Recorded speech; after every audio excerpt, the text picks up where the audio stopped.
बिस्मिल्लाहिर्रहमानिर्रहीम, अस्सलाम वालेकुम। आज मैं आप सबके लिए आलू बैंगन की बहुत ही मज़ेदार एंड इजी रेसिपी लेके आई हूँ। गर्मियाँ होती हैं, हमें समझ नहीं आती हम क्या बनाएं, लेकिन ये रेसिपी ऐसी है कि आप आलू बैंगन को 15 मिनट में बना लेंगे, 10 से 15 मिनट में। तो सबसे पहले आप लोगों ने एक साइड पे कढ़ाई में ऑयल ले लेना है, उसको गर्म कर लेना है। फिर बैंगन को मैंने अच्छे तरीके से वॉश करके ड्राई करके ऑयल के अंदर ऐड कर दिए थे। और बैंगनों को आप लोगों ने तब तक फ्राई करना है जब तक कि इसका कलर चेंज नहीं हो जाता। बैंगन तब तक फ्राई करने हैं। इसका एक ईज़ी और तरीका है कि जब बैंगन हमारे थोड़े नरम हो जाएंगे और इसका कलर चेंज हो जाएगा तो इसका मतलब बैंगन फ्राई अच्छे तरीके से हो चुके हैं। उसके बाद दूसरे चूल्हे पे मैंने आलू ले लिए थे हाफ़ के जी, उसे मैंने क्यूब्स की शक्ल में काट लिया था और पानी में बॉईल करने के लिए रख दिया था। इसका ये फ़ायदा होता है कि आलू जल्दी हमारे गल जाते हैं, क्योंकि आलू बैंगन में पानी तो ऐड होता नहीं, उसके बगैर ही ये बनते हैं दम पे। और ये देख सकते हैं बैंगन जो उनसे मैंने फ्राई किए थे वो एक साइड पे मैंने रख लिए थे। अब आप लोगों ने क्या करना है, एक कढ़ाई ले लेनी है, वही कढ़ाई ले लेनी जिसमें आप लोगों ने बैंगन फ्राई किए थे।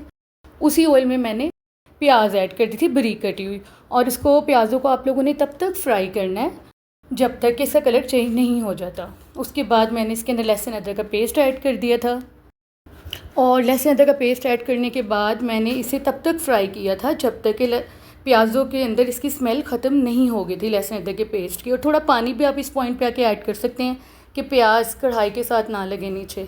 फिर उसके बाद मैंने फ्रिज में टमाटर रखे हुए थे, टमाटरों का पेस्ट रखा हुआ था, तो वो मैंने इसके अंदर ऐड कर दिया था क्योंकि ये बहुत बर्फ़ बना हुआ था। तो पहले मैंने इस टमाटर के पेस्ट को थोड़ा मेल्ट कर लिया था दरमियानी आंच पे। उसके बाद मैंने इसके अंदर ये मसाले ऐड कर दिए थे। मसाले बहुत ही सिंपल हैं। हल्दी आप लोगों ने ले लेनी है 1 चम्मच छोटा, नमक मैंने 1 चम्मच ले लिया था, काली मिर्च का पाउडर भी 1 चम्मच ले लिया था, और 2 चम्मच मैंने लाल मिर्च पाउडर के ले लिए थे। उसके बाद इन मसालों के अंदर थोड़ा सा मैंने हल्का सा पानी ऐड कर दिया था, और फिर मैंने इसे अच्छे तरीके से भूना था।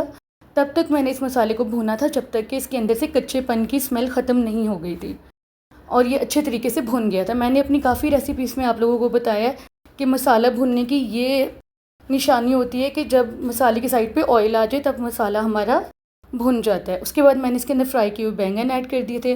फिर मैंने इसके अंदर आलू जो से बॉयल किए थे वो ऐड कर दिए थे। फिर उसके बाद मैंने इसके अंदर हरी मिर्चें ऐड कर दी थी, और हरी मिर्चें ऐड करने के बाद मैंने इसको मिक्स कर लिया था तमाम चीज़ों को, और मैंने इसे हल्का हल्का मिक्स किया था। ज़्यादा आप लोगों ने ओवर मिक्सिंग नहीं करनी, हल्का हल्का सा आराम से हल्के हाथों से चम्मच हिलाना है और अच्छे तरीके से इसे मसाला को मिक्स कर लेना है। मसाले के अंदर ये सब्ज़ियाँ अच्छे तरीके से मिक्स कर लेनी है।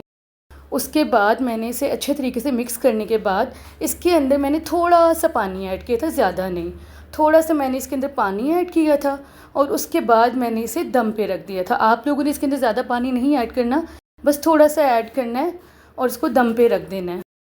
5 से 6 मिनट के लिए हल्की आंच पे दम पे रख देना है। उसके बाद मैंने इसके अंदर गरम मसाला पाउडर एंड पे ऐड कर दिया था। ये बहुत ज़रूरी होता है, इससे सालन का टेस्ट अच्छा आता है, और गरम मसाला पाउडर हमेशा एंड पे ही ऐड करते हैं। और फिर मैंने गरम मसाला पाउडर डालने के बाद इसे मिक्स कर दिया था। फिर मैंने एंड पे इसके अंदर धनिया ऐड कर दिया था, और धनिया डालने के बाद अब ये हमारे सालन की फ़ाइनल लुक है। तो आप इसे चावलों के साथ भी सर्व कर सकते हैं, रोटी के साथ भी खा सकते हैं। अगर आप लोगों को मेरी आज की रेसिपी अच्छी लगी है तो लाइक एंड शेयर ज़रूर कीजिएगा। तो मिलते हैं नेक्स्ट रेसिपी में। अल्लाह हाफिज़।